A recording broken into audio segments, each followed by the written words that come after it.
From an international perspective, international perspectives on masculinities in theater is sort of the overall bracket for our afternoon and our evening. And we're very, very happy to welcome Omid Mashhadi here today. We'll get to him in a second. There's two things I'd like to say beforehand. First off, my name is Raphael. Some of you know me from the discussion in German yesterday. I'm joined here by Stefan, which I'm very happy about, and I'm very honored to have been invited to guide you to host some of the talks today, and I'm very much looking forward to our exchange with our guests. The second thing I'd like to say is to, well, advertise sort of the final panel and the final session we've scheduled for tomorrow. Final session of this festival tomorrow at 11 a.m. Central European Standard Time. We'll be joined by friends from Australia, Shopfront from Australia with, well, Good Evening Australia is what their performance will be called, or sort of their input they'll be giving, since that is actually what will be the case. They'll join us from their evening at our morning, and we're very much looking forward to that. And we're just specifically addressing this at this point, since there hasn't been too much info on them on the website. But please feel free and make sure to join us tomorrow at 11 for another highlight. Yeah, and before we get into discussion with and about Omid, there's a brief interlude from Christian.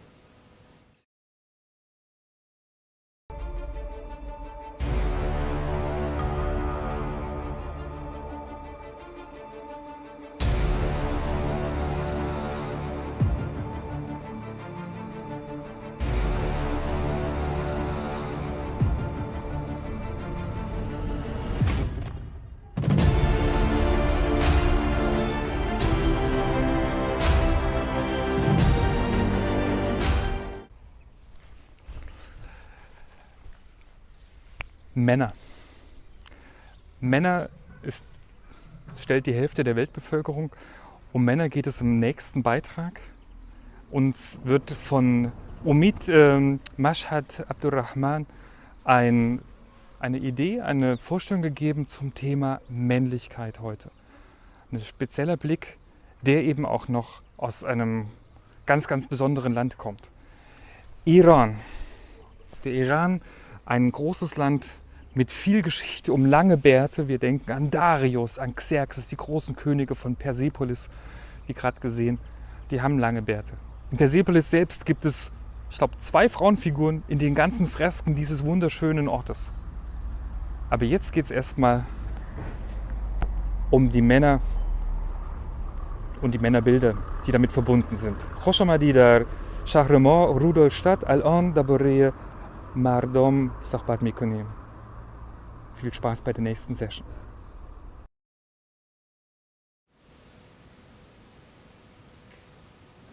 Welcome back, everyone.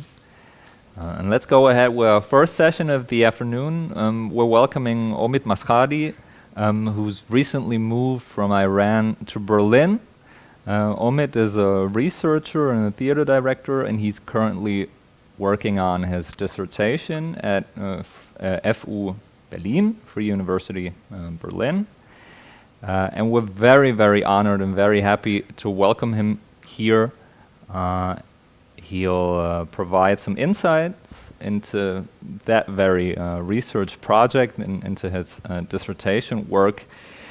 sort of under the heading of amateur theater as a counter-narrative to dominant cultural narratives, which is tying in excellently with everything we've talked about with respect to masculinities and adjacent topics so far. Omid will talk about amateur theaters as spaces of resistance and opposition to commercialized culture and to institutionalized social cultural practices. We're very much looking forward to him, to hearing him talk and to discussing with him, so please feel free to add your comments, add your questions as usual on YouTube and on Discord. And with no further ado, floor is yours, Omid. Welcome. Thank you for joining us. And well, thank you for your kind introduction, and I'm so happy and honored to be here with you. And well, I think firstly I would like to emphasize on one dimension of my project with regard to the concept you mentioned counter-narrative. Well, at the moment I'm working on the counter-narrative capacity of amateur performances, and I would like to stress the part capacity, which means that, well, the amateur performing realm is as wide as the professional performing realm.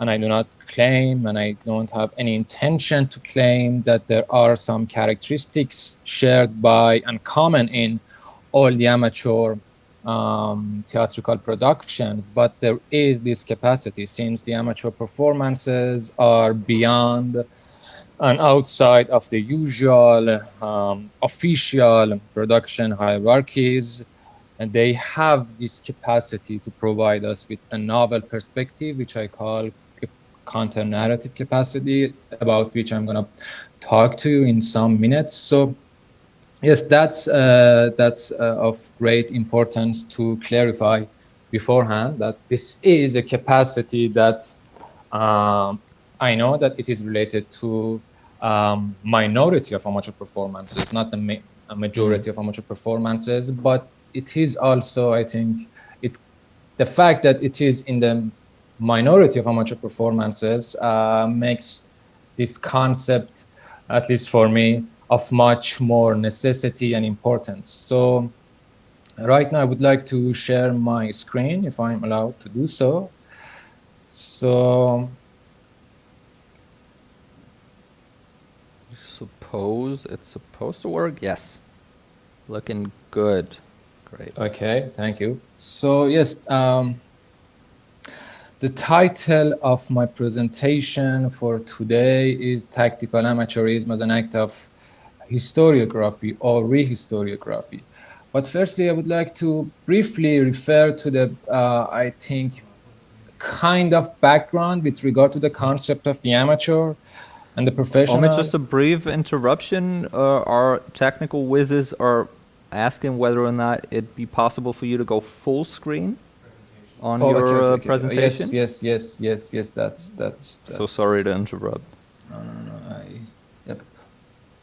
Yes, thank you so much. Yep. Okay.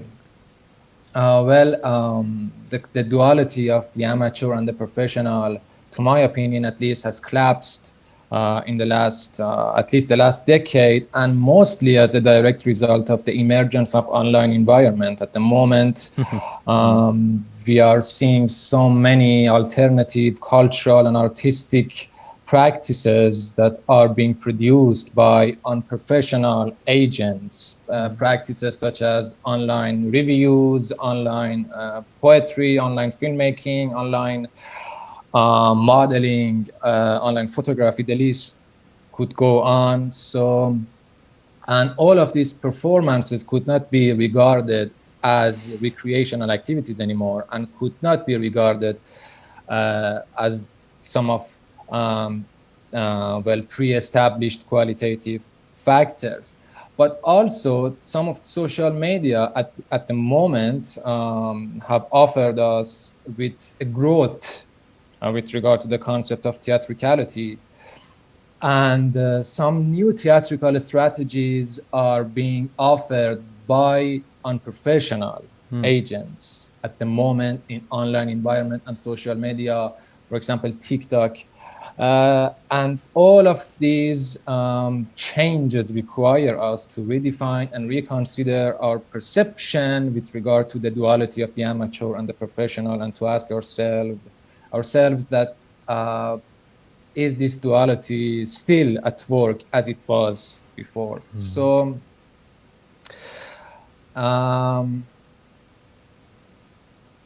yes. Right now, I would like to raise some basic questions that I think could pave the way to our main discussion today. The first one is that what are the characteristic features of amateur performances or amateur performing communities that are not defined based on the qualitative factors established and promoted in the professional realm and by professional agents? How could one define or redefine the concept of narrative within the mediality of amateur performance? Or what is the relationship between amateur narratives or the dominant cultural textualities? And last but not least, what is the relationship between the amateur performance and the mainstream? Do amateur performances seek to imitate the professional realm, or they can offer a kind of resistance, a kind of challenge to the mainstream?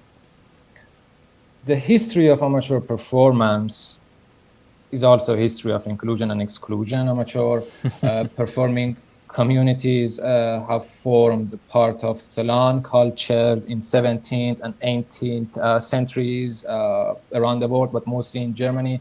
They have provided space for unrealized social roles and unheard voices. They have maintained a kind of compensatory role for the lack of public sphere and have influenced social and political as well as avant-garde movements, but still they have not received the appropriate amount of attention in the academic world. And to my opinion, there are two reasons at play here. The first one is related to our dichotomous understanding of concepts such as place and creativity, and the subsequent production of binary spatial distinctions between, for example, let's say center, periphery, mobile, fixed, global, local, or a kind of rationality that links privileged values to specific spaces. And excludes other spaces, other places. So this is the first reason, to my opinion. And the second reason is related to our widespread mistake of always evaluating amateur performances based on the same qualitative factors, based on the same aesthetical norms and analytical tools governing in the professional realm. And neglecting the fact that amateur performing communities have or could have their own cultural references, their own specific production patterns, and their own materiality and mediality. So basically this project is composed of three main hypotheses. The first one being that amateur performance follows its own mediality. And for this hypothesis, for this assumption, I would like to follow a three-level justification. The first one being organizational policies and relations, or framework conditions. And by that, I mean, as I mentioned, since amateur theatrical groups are completely outside the mainstream, the usual production patterns, they could provide their own creative policies, their own production mechanism, and their own interrelation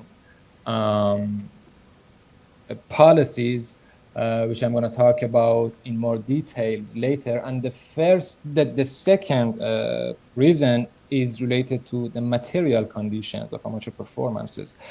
And by material conditions, firstly, I mean the creation and design of artifacts, costumes, sets of amateur performances, but most importantly, the spaces in which amateur performances are performed. Not only, the physicality of these spaces, but also where these spaces are located within the city. What kind of relationship these spaces have, background of historical relationship these places have with regard to the city. And the third justification, the third level of my justification, is related to the concept of capital.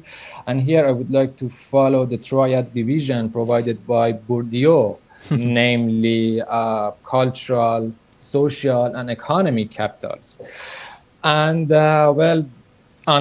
based on my claim, unlike the professional productions and professional agents that are dependent and reliant upon the economic capital that has its own influence on all of the aesthetical choices of the agents, the amateur realm and amateur performing communities follow different kinds of capitals, namely social and cultural capitals that could range from community building, performative construction and reconstruction of identities, claiming and competing over social distinctiveness, and redefining cultural values. And with regard to this hypothesis, I would like to raise just some questions. How could the intermedial dialogue operate on amateur platform? How does the process of appropriation in public core terms occur in the amateur performances? The process of making one's own that which is culturally distant and historically alien.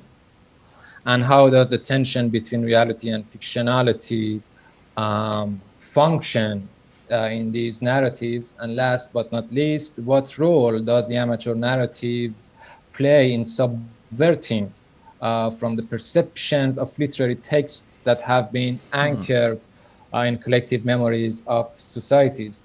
And in order to just provide you with a more clear and more concrete perspective of what I mean by these questions, I would like to just right now to introduce some of my case studies that could be helpful for the first hypothesis. There are two case studies here. One of them, is from Iran, based in Tehran. The other one is based in Germany. But firstly, the Iranian group called We Beyond the Borders. And of importance to me with regard to this group is two factors. The first factor is related to the materials that they use, and the second factor concerns their strategies, their aesthetic strategies. Well, the materials that they make use of usually come from traditional literary text, Iranian literary text, but mostly from a traditional epic poem called Shahnameh, which means, in English, it means the Book of the Kings. And also they make use of a traditional theatrical form, a traditional Iranian theatrical form called Nagali. Nagali was a theatrical narrative form, one of the oldest theatrical form of Iran, in which a performer, Nagal, narrates some stories, mostly coming from Shahnameh or some other traditional texts, but in prose, and also with the accompany of some music, and also with the help of some speech and voice techniques and body gestures.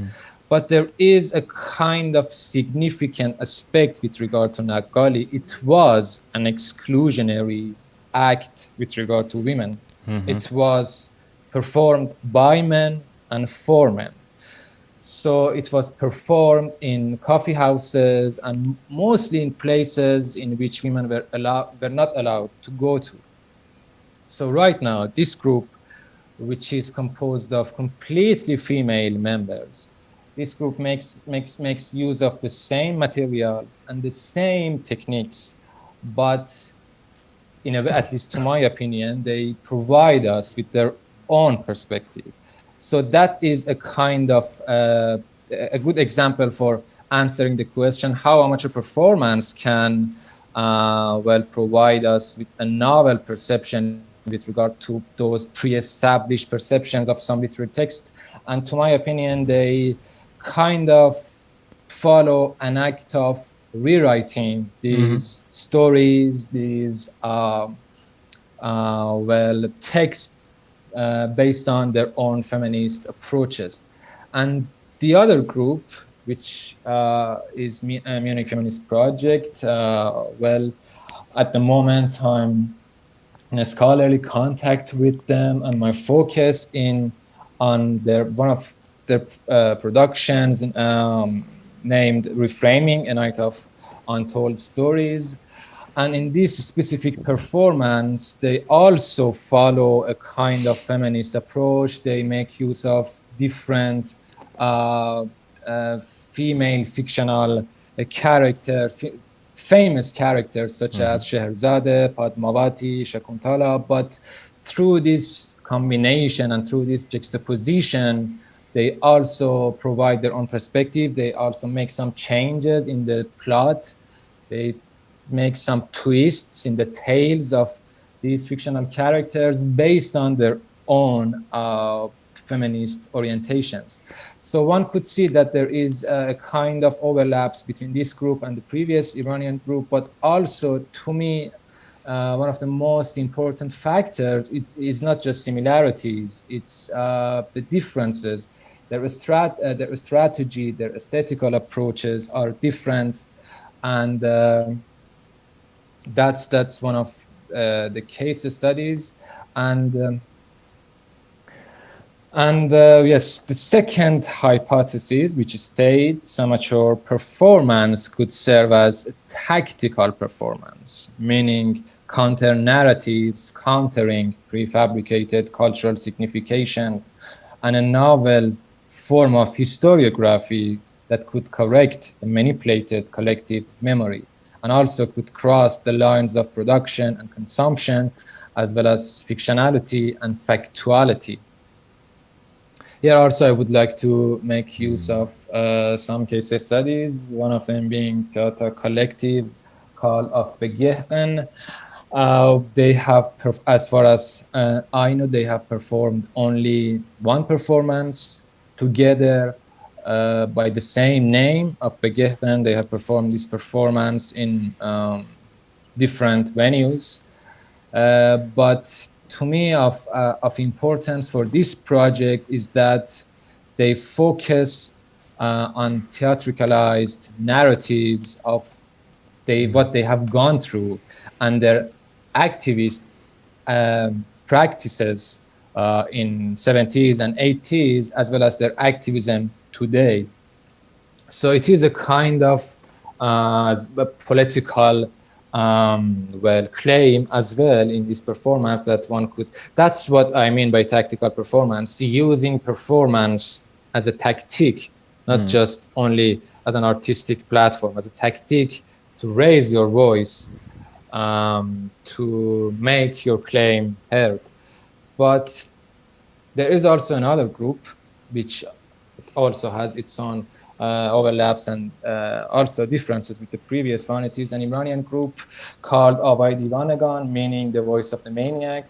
It's based in Tehran, and all of the members are transgenders, and their productions are the result of many pedagogical workshops regarding well, transgender debates right now going on in Iran. And the main themes of their performances revolve around exclusion-related stories of the members. So yes, one could see the similarities, but for me, there is a specific importance and difference here. I think this specific group not only provides us with the perspective of the past and the present, meaning what they have gone through and what they have achieved right now, but they also provide us with a kind of horizon with regard to the future, something which I call the futurity bound aspect of their projects. They also provide us with a concept what they want to achieve in the future. So there is a triad temporality involved in their narrative, a kind of combination between the past, the present, and the future that is specific to this group. So, and right now, the third hypothesis of the project, which states amateur performance could act as utopian performative manifestation of identities. And here I would like to, well, quote a paragraph by Munoz in one of his impressive works called Cruising Utopia. Quote, the performances of amateurism in queer performance signal a refusal of mastery and an insistence on process and becoming. For those of us whose relationship to popular culture is always marked by aesthetic and sexual antagonism, these stages are our actual utopian rehearsal rooms, where we work on a self that does not conform to the mandates of cultural logics such as late capitalism, heteronormativity, and in some cases, white supremacy. On these stages, I rehearsed and planned a future self, one that is not quite here, but always in process, always becoming, emerging in difference. End quote. So here also there are some questions involved, namely how could amateur narratives as creative acts serve to the social competition and the performative constitution of social identities, especially those of minority groups? And how can amateur performances enact and embody the narratives of subcultures? And how do amateur performing ensembles operate as communities of practice, emerging against established criteria of inclusion and exclusion, and implying a form of coexistence that questions and subverts the binaries of own versus foreign, homeland versus the rest of the world? So here again, another case study, an Iranian one, called AV Theater Group. It is a hybrid amateur community consisting of different subcultures and ethnicities. And based on what I have seen, and based on what my research and my talks with them, they create an experience of a cultural collage. They present cultures and subcultures of different ethnic groups in Iran in an inhomogeneous performative assemblage. And they follow an anti-xenophobic approach, problematizing the norms with regard to the dichotomies of the homeland, world, and familiar versus the stranger. And also I need to mention this is the only group, and the only theatrical group in Iran, and interestingly, it is an amateur group that embraces some Afghan members in Iran and embraces their stories and their well, political and cultural claims.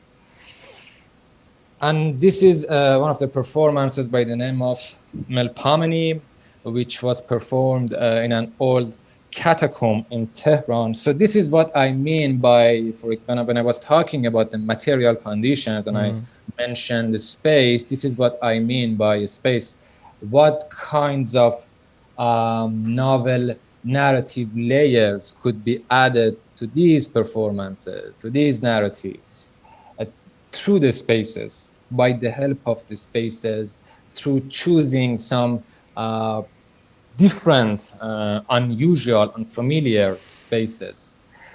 So, and I have been using the concept of narrative a lot in my talk today. So that's, I think right now is the time for me to clarify what I mean by narrative, narrative within performance. And I would like to, well, stress the word within, because up until now, as far as I know, all of the narrative related theories have neglected the spatial dimension of performance when we talk about theater studies and performing arts studies. Always the concept of narrative has been reduced to the fictionality, but here what I mean by narrative within a performance is an interweaving of the three elements of fictionality, materiality, and temporality. So when we see a performance, within the mediality of amateur performance, what I mean by narrative is always a final product interwoven through a combination of these three elements together. I'm going to right now talk about just briefly about what I mean by materiality and temporality in some details. I think when we talk about materiality, we can ask ourselves that what the materials of amateur performances can tell us about the practice, and what stories are captured by tangible material things, and what these stories reveal about the intangible knowledge, skills, and relationships that amateur theater communities inherit, forge, and maintain.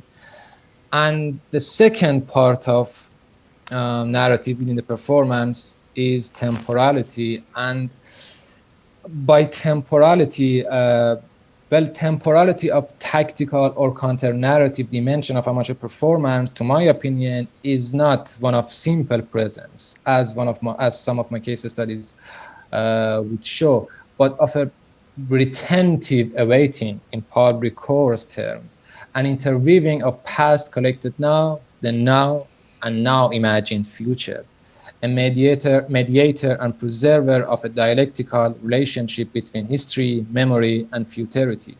And here, the narrated past enables imaginings of another time and place that is not yet here, but nonetheless functions as a doing for futurity, and a vocation of both future and past to critique presentness. So yes, that was the whole idea of the project. And as I think you know by now, the project, the methodology of the project is a kind of comparative approach, and as I mentioned,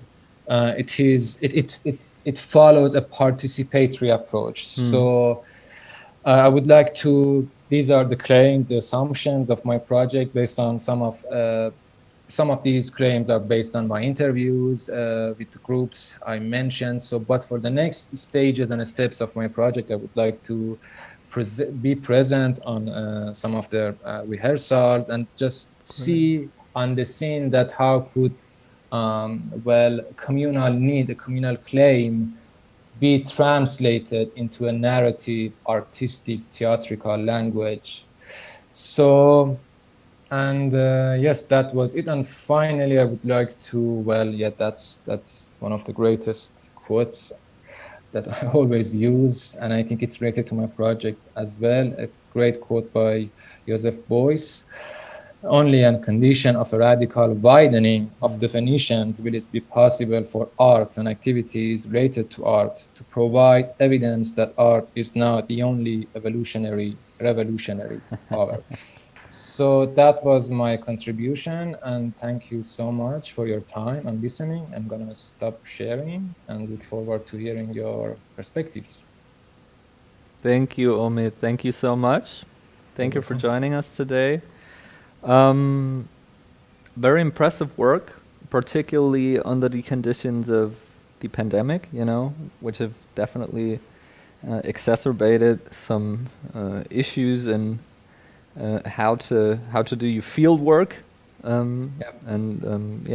Thankfully, there's hopefully a perspective opening up for you to finally move into the field. And to do your case studies, to conduct them sort of in person. In this format we've chosen today, I suppose, particularly with respect to sort of the larger context of the festival,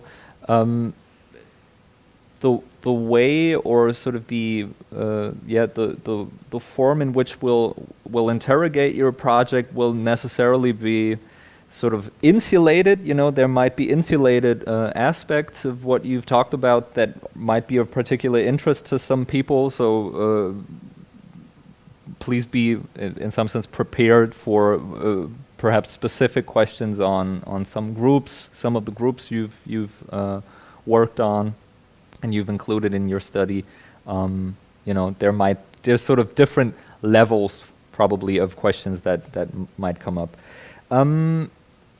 I don't necessarily want to talk about that idea. I just wanted to sort of mirror back to you that, as far as I'm concerned, as far as I know, your point on sort of the erosion of the dichotomy between professional and amateur theater having happened through the emergence of artistic production via the internet and via social media, I assume is such a fruitful perspective and such a potentially productive perspective for us in our work as well. And to be honest, I've never thought of it in these terms, including potentially things like fan fiction, blogs, TikTok performances, everything you've talked about.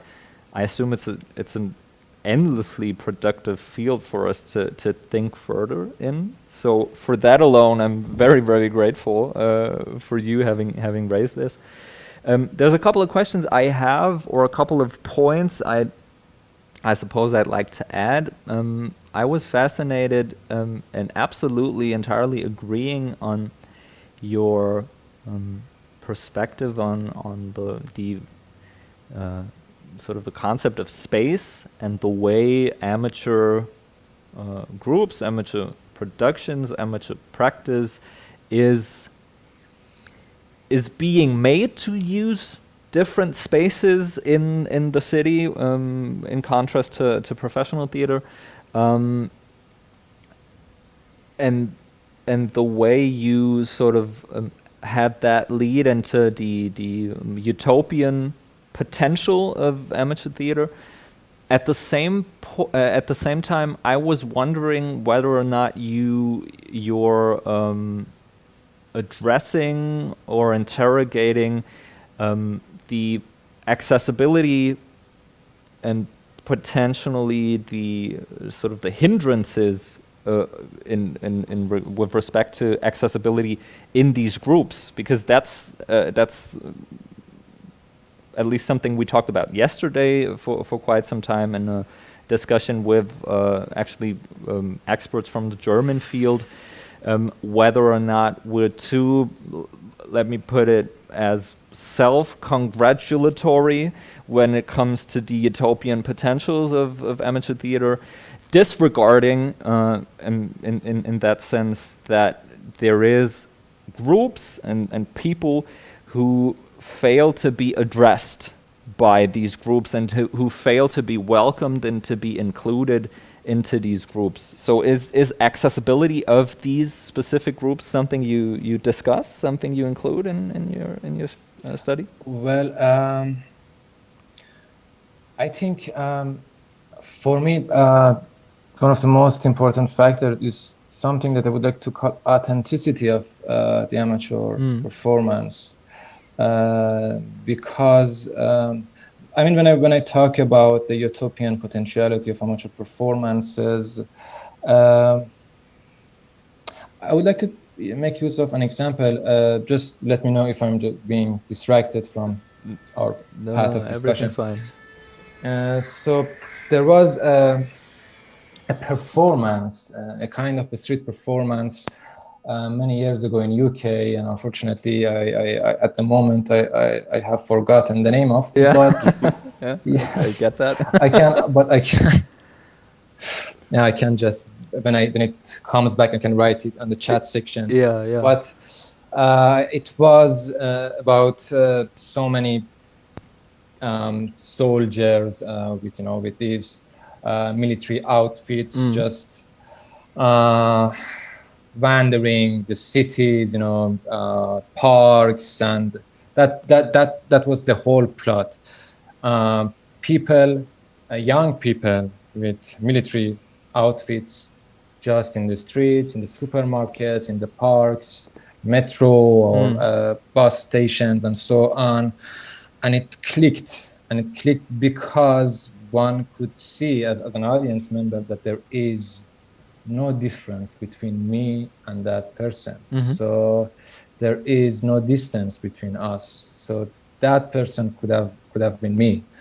So, but when the professional actor places these amateur agents, so there is always a kind of distance between the audience members and the performance. But I think the performance was produced well under a completely professional framework, but the performers, all of them, were amateurs. So I think it was a great strategy for conveying the message of this performance, for just shaking you as an audience member that there is no difference between you and these people. There is no temporal differences. There is no.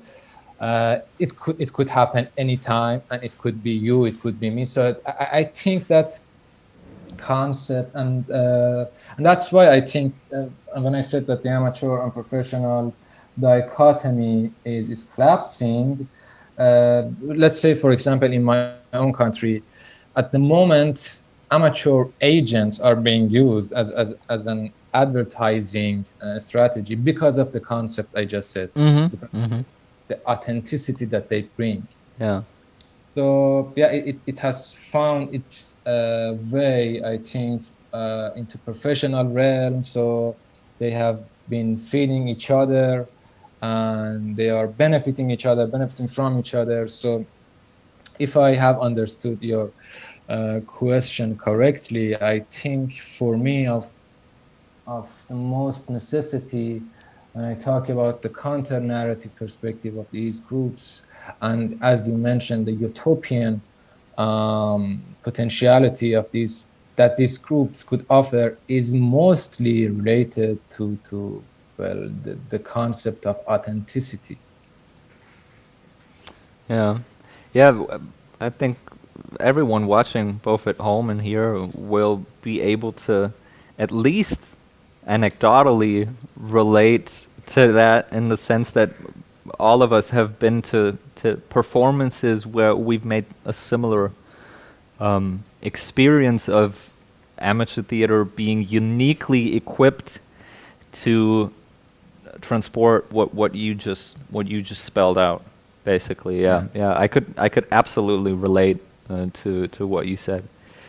Another question that came up for me is, how is it, according to your research at this point, how is it that amateur theater groups escape the logics of and the sort of the material necessities involved with late capitalism?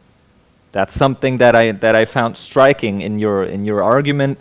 Perhaps I misunderstood, but that's sort of what I grasped, in a sense, that the claim you're making is that the materiality of amateur theater performances and production is unique. Part of which is their potential to escape these forces of late capitalism. So how is that? Exactly. Well, but I'm gonna use another example. So, yeah, feel free. Absolutely. That's enlivening. For example, the Avai Divanagan, the Voice of the Maniac, theater group, which I mentioned in my presentation, the Iranian group, which is composed of transgender members.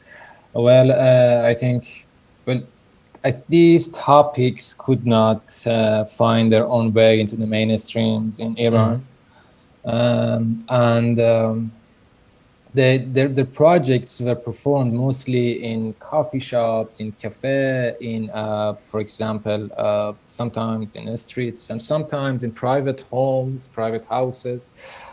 But after some performances, they received some attention from the professional environment. So what happened was that the professional environment, the professional realm became interested in this topic. So they tried to make use of this topic. They tried to address the transgender related debates going on in Tehran on the mainstream. But when it transferred from the materiality of the amateur realm to the materiality of the professional realm, and it went through the censorship of the professional realm, it lost its sharpness. It became a kind of the approach turned into a kind of sympathetic approach. And I was in talk with the director, the director of that amateur group about, this professional project. And he was telling me that that's not what we want. We don't want for anyone to, just feel a kind of empathy with regard to what we have experienced. That is a reality that needs to be established. But as long as, the functioning of capitalism in the professional realm is concerned, one could not achieve that. You always, at least it is the case for my own country, and I would like to, develop my perspectives with regard to German theatrical groups, which I have chosen, and it only my textual knowledge only becomes contextual when I see them, when I receive the reaction of the audience members as well. But that is the case. I mean, when we first encounter an amateur performance, at the first moment we can think of this group is they don't have that kind of financial security, so that's the materiality of the performance. But in the deeper levels, I think that could also provide us with, let's just go back to the example I just said, a kind of sharpness with regard to what they want to say. I mean, when they're talking about a transgender related debate, and I mean, what they wear on stage is not as clean, as perfectly designed as the professional realm. That is another level. That is another level that adds something in the narrative, not just only, our, I think, first and foremost reaction is that, oh, this is amateur. This is common in amateur realm. Oh, they lack financial security and so on. But we always neglect what this kind of materiality and these kind of spaces. I mean, there is an Iranian group which extracts its own materials from a writer, the plays of a writer who used to write before the Iranian Revolution, and after the revolution his texts were banned. So these texts were kind of stayed in some point of time, so no one could just go back and work on them anymore. But there is another amateur group who just tries to revitalize this text, but the only place that they can offer these performances is in their own homes. Yes, absolutely. Yeah. So yes, that's what I mean by this the concept of a space and materials. How are we supposed to proceed now, Stefan? Unfortunately, I have two problems. Okay. We have one problem with the time, because we are limited in time. Yeah. And the next one is that I have a question from the chat. Yeah. So I don't know if we can answer. I don't think it's possible to answer this question shortly, but we can try. And then I would suppose to switch to Discord to go on with the discussion. Maybe whoever is interested. For those who are would like to discuss. but then you're gonna miss the next session, maybe, or you make an appointment to go on with the discussion later in the evening, because after the next session we have a break for 2 hours. I'm gonna give you the question: is amateur theater probably even more important for society than professional theater? It's very provocative. And I think it's not such an easy question. It follows many of the logics you established in your talk, Omid. Yeah. Yes, but I think at the moment, studying and investigating amateur performances is of more importance. Because of many reasons. Well, the first reason is that amateur performances are not recorded as the professional ones. So, for example, when we encounter a professional production, there is always this kind of attention from media, different reviews. So they are, recorded in different ways. And from a future perspective, one could just go back and read the reviews, or just have an access to a recorded version of that performance and gain some knowledge about that performance. But there are, I think, so many sensitive and important topics and themes addressed in amateur realm that are not and could not be recorded. So as a researcher, I always think that because of, for example, the capacity of counter-narrative, it is of, at least right now, of the most importance to let's go and see what's going on in this realm. This realm that we have been neglecting for a long period of time. So as a researcher and artist at the same time, I would like to play my own role in recording what goes on, at least in with regard to these 5 or 6 case studies that I have chosen, so that one could firstly make some changes in his or her own perceptions with regard to amateur or the concept of the amateur, and also to just gain access with regard to these the narratives and the claims in these performances. And the reason that why I have chosen, I think I'm talking too much. No, it's fine. It's fine, Omid. That's because of the time pressure. Yes, I'm sorry. So I'm gonna end it here. So Okay. that's